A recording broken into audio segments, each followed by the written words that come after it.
ವಿಶ್ವ ಗುಲಾಬಿ ದಿನಾಚರಣೆ ಅಂಗವಾಗಿ ಹುಬ್ಬಳ್ಳಿಯಲ್ಲಿ ನಿನ್ನೆ ಕ್ಯಾನ್ಸರ್ ಪೀಡಿತ ರೋಗಿಗಳಿಗೆ ರೌಂಡ್ ಟೇಬಲ್ ಮತ್ತು ಲೇಡೀಸ್ ಸರ್ಕಲ್ ಸದಸ್ಯರು ಆತ್ಮಸ್ಥೈರ್ಯ ತುಂಬುವ ಕೆಲಸ ಮಾಡಿದ್ದಾರೆ.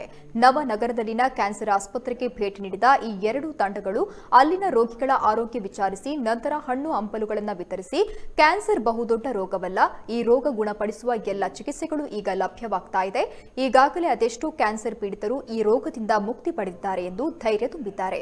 ಈ ವೇಳೆ ರೌಂಡ್ ಟೇಬಲ್ ಸಂಸ್ಥಾಪಕ ಹಿಮಾನುಷ್ ಕೊಠಾರಿ, ಮಾನಸಿ ಕೊಠಾರಿ, ಕುನಾಲ್ ಅಗರ್ವಾಲ್, ಡಾಕ್ಟರ್ ಉಮೇಶ್ ಹಳ್ಳಿಕೇರಿ ಸೇರಿದಂತೆ ಹಲವು ಸದಸ್ಯರು ಉಪಸ್ಥಿತರಿದ್ದರು.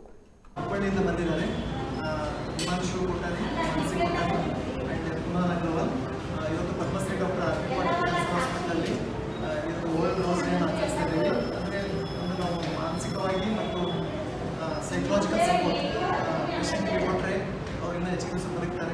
ಸೊ ಆ ಒಂದು ಅಂಗವಾಗಿ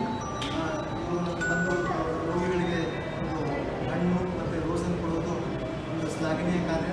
ಇದೇ ರೀತಿ ಎಲ್ಲರೂ ನಾವು cancer world rose day.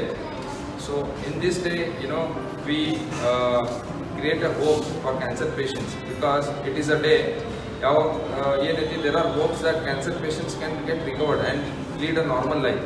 So ಇವತ್ತು ದಿವಸ it's celebrated because of one 12-year-old girl child named as Melinda Rose from Canada.